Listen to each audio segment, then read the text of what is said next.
Atomic mass. देखिए electron का जो मास है, इलेक्ट्रॉन का जो मास वो क्या है, नेग्लिजिबल। तो बेटा हम उसको एटॉमिक मास में कंसीडर नहीं करते। देखिए हमारे पास फार्मूला इसीलिए क्या है, atomic mass equal to proton plus neutron. तो देखो बेटा यहाँ कितना आएगा, ये हमारे पास देखिए आप, ये कितना आएगा यहाँ पे 6 + 6 कितना आएगा, ये 12। यहाँ कितना आएगा, ये 15। तो आप देखिए यहाँ पे पहले कितना था मास 12, ये क्या है उसका 12 मास है ना। देखिए यहाँ पे हमने इसको दोनों को ऐड क्यों कर लिया, देखो बेटा यहाँ पे क्या है फॉर्मूला हमारे पास, atomic mass equal to P + N है ना। तो यहाँ पे बेटा इस केस में हमारे पास में देखो, इस केस में जो एटॉमिक मास है P + N है ना, यहाँ P कितना है हमारे पास 6, न्यूट्रॉन भी 6, रिस्पॉन्स 12। ओके, अब यहाँ देखिए यहाँ बेटा हमारे पास सेम फॉर्मूला है, atomic mass is equal to P + N। P कितना है 3, N कितना है देखिए 12, कितना आ गया 15। ये देखिए मैंने लिखा था ना यहाँ पे 15 और यहाँ पे देखिए लिखा था 12। अब देखो बेटा पहले 12 था जब वहाँ पे हमने कोई चेंज नहीं किया, बाद में कितना हो रहा देखिए 15। तो ये क्या मिल गया हमको, मैंने क्या पूछा था आपसे, न्यू एटॉमिक मास मैंने पूछा था आपसे, कितना हमको मिल गया न्यू एटॉमिक मास 15। पहले कितना था 12, अब कितना आ गया 15। अब देखिए ये तो बेटा हमारा पहला आंसर हो गया। फिर ये क्या पूछ रहे हैं, परसेंट बाय इंक्रीमेंट। बेटा देखो कॉमन सी बात है, पहले 12 था अब ये 15 हो रहा है, मतलब क्या हो गया, इंक्रीज कर गया ना, ये पहले से 12 था पहले, अब कितना हो गया 15, मतलब यहाँ पे क्या हो गया, मास उसका पहले से इंक्रीज हो गया। अब देखिए वही चीज़ यहाँ पे लिखा भी मैंने, परसेंट बाय इंक्रीमेंट, मतलब यहाँ पे इसका मास जो है वो पहले से इंक्रीज हुआ है। हमें यहाँ निकालना क्या है, परसेंट बाय इंक्रीमेंट। देखो बेटा यहाँ पे परसेंट, सिंपल बेटा बात है, परसेंट हमको अगर चेंज निकालना होता है तो बेटा परसेंट चेंज का फॉर्मूला हमारे पास में होता है, लिख सकते हैं बेटा final minus initial divide by initial into 100, final minus initial by initial into 100। Simple से उसको हम ऐसा ही बोल सकते हैं कि change by initial into 100। Change का मतलब क्या है, उनका जो डिफरेंस होगा, और ये जो उसका इनिशियल मतलब जो पहले था, जहाँ यहाँ देखिए जैसे पहले यहाँ कितना था इनिशियल 12 था, ये कितना रहेगा 12 ही रहेगा। फाइनल माइनस इनिशियल कितना आया बेटा पहले, सॉरी बाद में 15। देखो बेटा कैसे करोगे आप, यहाँ पे कितना बेटा फाइनल ये हमारे पास 15, कितना बेटा इनिशियल देखो 12, डिवाइड बाई इनिशियल कितना बेटा हमारे पास 12 इंटू 100।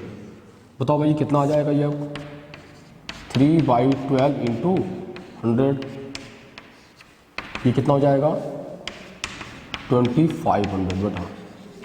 मतलब बेटा हम क्या बोल सकते हैं यहाँ पे कि जो यहाँ पे उसका मास इंक्रीज हुआ है वो कितना इंक्रीज हुआ है, वो बेटा यहाँ पे 25% इंक्रीज हुआ है। कितना इंक्रीज हुआ है 25%। तो मेरी समझ से बात आप सबको मेरी समझ में आ गई होगी। यहाँ पे बेटा इस टाइप के क्वेश्चंस आपकी एनसीईआरटी बुक में दे रखे हैं, तो ये मैं इसलिए आपको करा दे रहा हूँ यहाँ पे कि ऐसा क्वेश्चन नीट में पूछ सकता है। ठीक है, इसको नोट कर लीजिए आप लोग।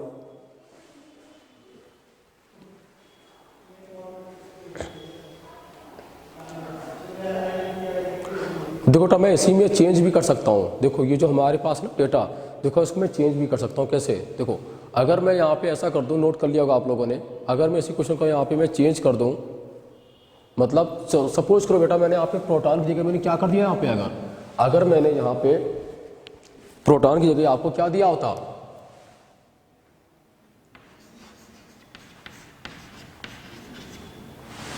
इलेक्ट्रॉन दिया होता, तब कैसे करोगे। अच्छा सेम क्वेश्चन है बेटा मेरे पास, हमने सिर्फ क्या किया यहाँ पे, हमने यहाँ पे न्यूट्रॉन को सेम रखा, इलेक्ट्रॉन को मैंने यहाँ पे हाफ कर दिया है। पहले क्या था, पहले बेटा वहाँ पे प्रोटॉन को मैंने हाफ किया था, इस बार मैं यहाँ पे इलेक्ट्रॉन को हाफ कर रहा हूँ। देखते हो बेटा क्या रिस्पॉन्स आएगा।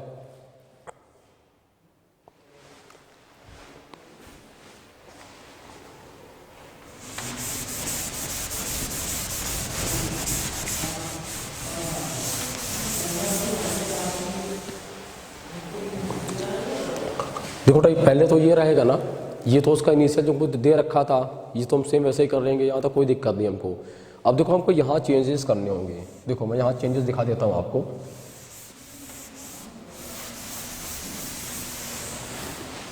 आप यहाँ देख लो क्या चेंजेस आएंगे। देखिए बेटा इलेक्ट्रॉन कितने हैं 6। क्या कर रहे हो आप इसमें इलेक्ट्रॉन को, हमको हाफ करना होना इलेक्ट्रॉन का मास।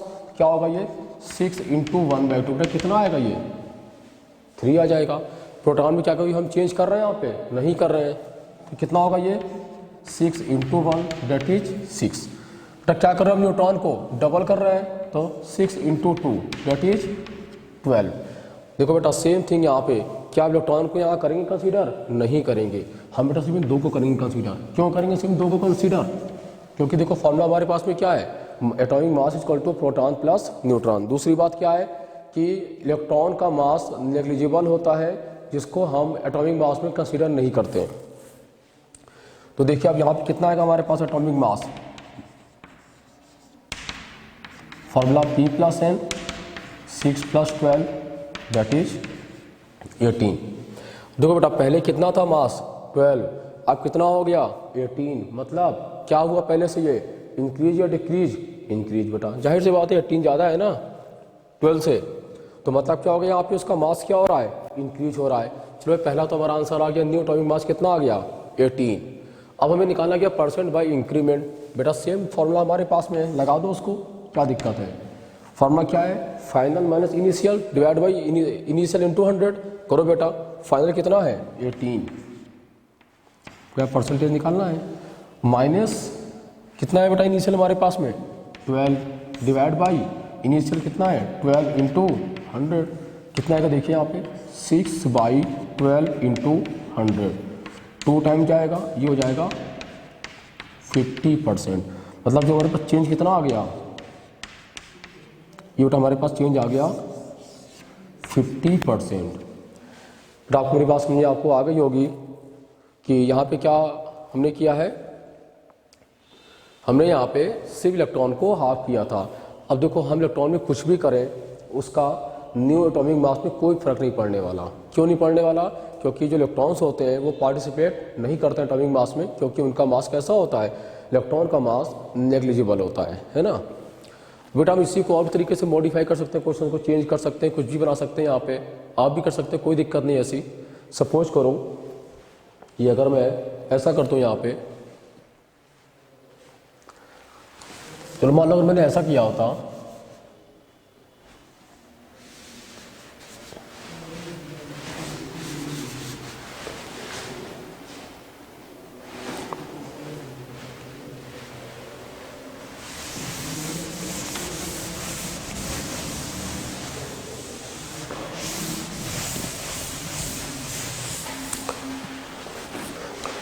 देखो बेटा मैं क्या चेंज कर रहा हूँ यहाँ पे, देखिए इस पर मैं mass of electron is doubled, इस बार मैं इलेक्ट्रॉन के मास को डबल कर रहा हूँ, ठीक है, और प्रोटॉन के मास को क्या कर रहा हूँ, हाफ कर रहा हूँ। देखो बेटा इलेक्ट्रॉन के मास को हम डबल कर रहे हैं, प्रोटॉन के मास को हाफ कर रहे हैं, तो हमारे पास न्यू एटॉमिक मास क्या आएगा और परसेंटेज चेंज क्या आएगा। देखो बेटा यहाँ तो हमें सेम जैसा वैसे करना, हमें यहाँ कुछ भी नहीं करना है। क्यों भाई, ये तो हमको इसके अकॉर्डिंग कंपेयर करनी है ना, तो इसका जो डेटा है वो तो सेम रहेगा, उसमें हमें कुछ भी नहीं करना इंटरफेयर। इसको आप देखिए यहाँ पे, देखो मैं क्या कर रहा हूँ यहाँ पे, इलेक्ट्रॉन को डबल करना है, कितना होगा 12। क्या करना है बेटा, प्रोटॉन को हमें हाफ करना है, 6 इंटू 1/2 कितना आएगा 3। बेटा हमें क्या करना है, न्यूट्रॉन को 6 इंटू कितना करना है, कोई चेंज नहीं है, ओके, यानी जितना है उतना ही रहेगा। देखो मैंने कुछ भी नहीं बोला न्यूट्रॉन के लिए आपसे। देखो बेटा हमें यहाँ भी क्या चाहिए, फिर से हमको चाहिए यहाँ पे न्यू एटॉमिक मास चाहिए। तो देखो बेटा यहाँ पे क्या हो जाएगा, कितना आ जाएगी 9 हो जाएगा। मतलब जो हम यहाँ निकालेंगे एटॉमिक मास वो कितना आएगा, यहाँ पे फार्मूला P प्लस N कितना होगा, ये 3 + 6 दैट इज 9। फिर तो बेटा सेम हमारे पास फार्मूला ऑलरेडी लगा, यहाँ पे पहले से लगा हुआ है, हमें करना क्या, सी वैल्यू प्लेस करनी है, कर लीजिए। देखिए कितना होगा यहाँ पे, ये फाइनल कितना है बेटा, फाइनल हमारे पास में। अब देखो ये बेटा नंबर यहाँ पे कम हो रहा है ना, पहले कितना था 12, अब कितना हो रहा 9। क्या बेटा यहाँ पे इंक्रीज होगा? ये नहीं होगा। और सिंपल से एक काम करो, अब हम यहाँ लिख लेते हैं परसेंट बाई चेंज। ठीक है, तो फॉर्मूला देखो अगर हम ये लगाते हैं फाइनल माइनस इनिशियल। अब देखो बेटा मैंने इसीलिए क्या लिखा था यहाँ पे, चेंज का भी लिखा था फॉर्मूला। मतलब कहने के ये कि ऐसा जरूरी नहीं कि हमेशा हमारा फॉर्मूला फाइनल माइनस इनिशियल होगा। कुछ केस ऐसे भी होंगे जहाँ पे इनिशियल माइनस फाइनल भी होगा। जैसे इस केस में देखो आप, अगर मैं यहाँ पे फाइनल माइनस इनिशियल को लगाऊंगा बेटा रिजल्ट हमारे पास निगेटिव आएगा। बेटा आपको पता है जो चेंज होगा वो ऑलवेज पॉजिटिव होना चाहिए, निगेटिव नहीं होना चाहिए। तो यहाँ पे फॉर्मूला क्या बनेगा इसके लिए, चेंज के अकॉर्डिंग क्या बोलोगे आप यहाँ पे, initial minus final divide by initial into 100। यहाँ पे क्या हो रहा है, ये डिक्रीज हो रहा है। मैंने क्या लिखा, परसेंटेज डिक्रीज निकालना है हमको यहाँ पे। तो कितना है इनिशियल 12, तो कितना है फाइनल 9, तो कितना था इनिशियल 12 इंटू 100, कितना आएगा ये 3/12 इंटू 100, डेट इज 3 4 जा, और ये आ जाएगा 25%। तो मतलब क्या है, मतलब ये है कि हम यहाँ पे परसेंटेज डिक्रीज जो है यहाँ पे वो हमने यहाँ पे निकाला है। तो कितना आ रहा है हमारे पास यहाँ पे 25% आ रहा है। अब देखो बेटा इस टाइप से कोई भी क्वेश्चन आपसे चेंज कर सकता है। मैंने आपको यहाँ पे इस टाइप के 3 क्वेश्चन करा दिए हैं, बाकी आप एनसीईआरटी बुक में देखिएगा इस टाइप के जो भी क्वेश्चन दिए गए हैं उनको आप ट्राई करिएगा। ठीक है, तो बेटा कहने का मतलब ये है कि आप थोड़ा ध्यान दीजिएगा मेरी बात पे। देखो मैंने यहाँ पे क्या लिखा फॉर्मूला फाइनल माइनस इनिशियल, यहाँ क्या लिख रहा हूँ इनिशियल माइनस फाइनल। ऐसा क्यों, क्योंकि जो हमारे पास जो डिफरेंस आता है वो डिफरेंस जो है वो कुछ भी हो सकता है। देखो जैसे पहले केस में क्या था, पहले दूसरे केस में ये कम था ये ज़्यादा था, लेकिन देखो थर्ड केस में क्या हो रहा है, ये वाला कम हो रहा है। मतलब ये क्या है यहाँ पे परसेंटेज डिक्रीज हो रहा है। मतलब पहले क्या था, इसका मास 12 था, अब कितना इसका मास आ रहा है 9। तो मतलब क्या हुआ, देखिए न्यू एटॉमिक मास कितना यहाँ पे हमारे पास आ रहा है 9 आ रहा है। क्यों आ रहा है 9, क्योंकि यहाँ पे हमने क्या किया है, हमने यहाँ प्रोटॉन को हाफ किया है और न्यूट्रॉन में कोई चेंज नहीं किया है। सिंपल बेटा बात मेरी याद रखना कि अगर हम न्यूट्रॉन में कोई चेंज ना करें तो उसका जो मास होगा वो मोस्टली हमको ज़्यादा ही मिलता है, जनरली ऐसा होता है।